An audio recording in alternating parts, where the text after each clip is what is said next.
Ed, 7 weeks into the war, I mean, are you seeing through the fog yet? I mean, there's a sense that perhaps investors feel we are closer to the end of the war now. Yes. Well, it's interesting when you look at the history of geopolitical crises, especially as they affected the S&P 500. History shows that geopolitical crises turn out to be great buying opportunities. So just when everything looks most dire and grim, that's when investors come in and conclude that the war will eventually end and peace will follow. So I think that's the situation we're in right now, as investors are looking past the war, figuring that it's not going to last much longer. They could be wrong about that. Much depends on how the Iranian regime responds to negotiations.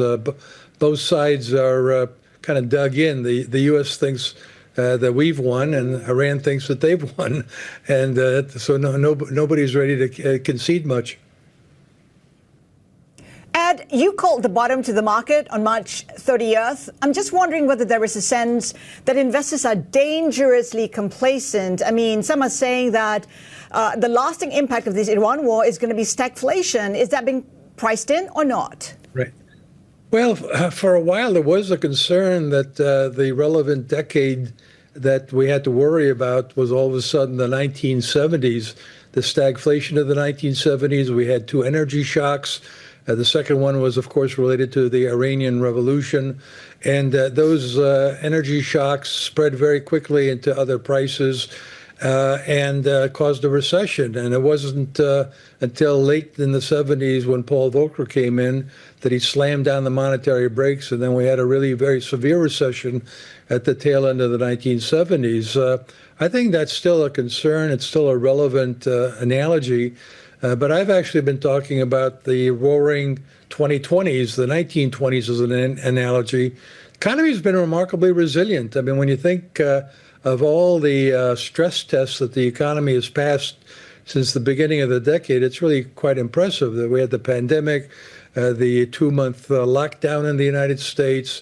Then we had the supply chain disruptions, the surge in inflation, the Fed raising interest rates dramatically, little mini banking crisis in 2023, and then tariffs last year. And here we are with real GDP at an all-time record high. It does look like it slowed down in the fourth and the first quarters, but I think a lot of that was actually weather-related.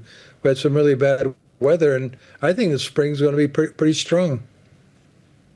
So you're expecting resilience. Does it necessarily justify the kind of price action we're seeing in the tech space right now? I mean, we talked about how, that rebranded failed sneaker company, just because it's been rebranded as an AI infra company, it saw a surge of 600%.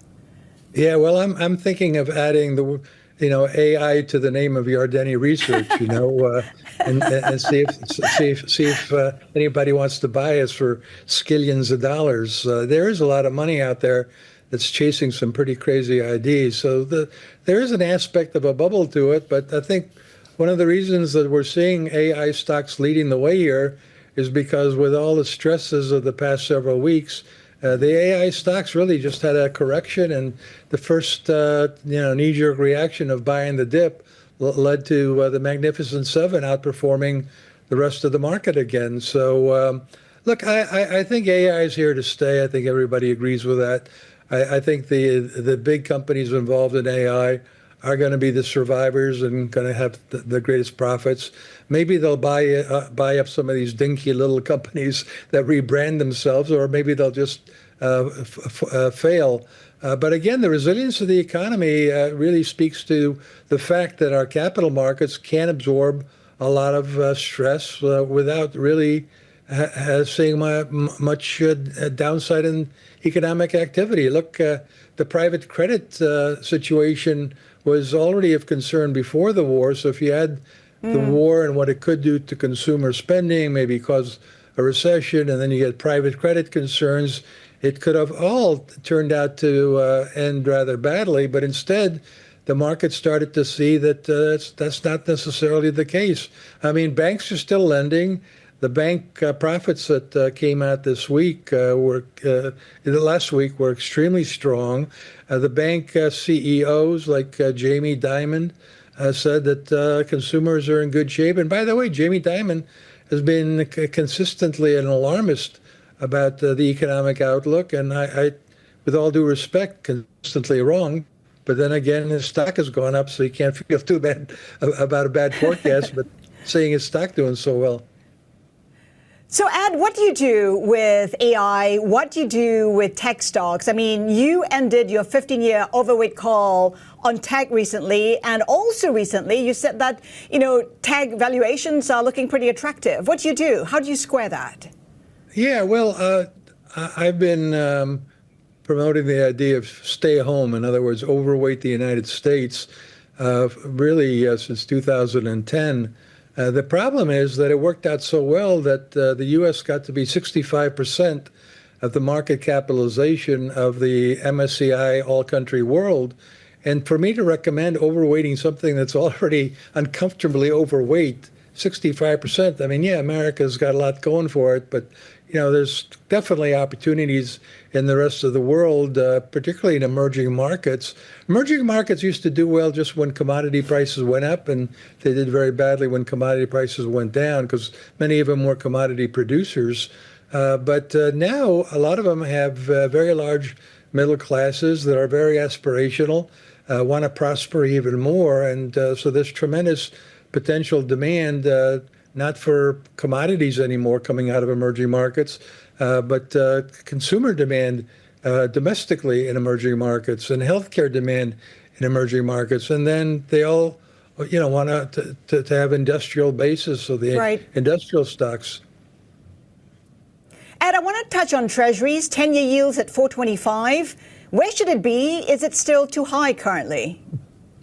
Well, I've been talking about the bond yield likely to trade between 4.25% and 4.75% this year. I don't think we'll get back up to 5% because I think at 4.75% you get lots of buyers. But I'm amazed, really.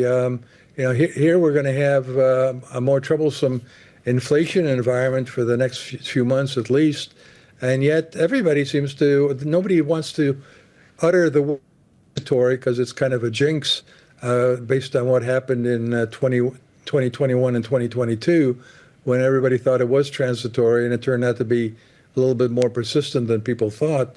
But bond market seems pretty comfortable to me right here, quite honestly.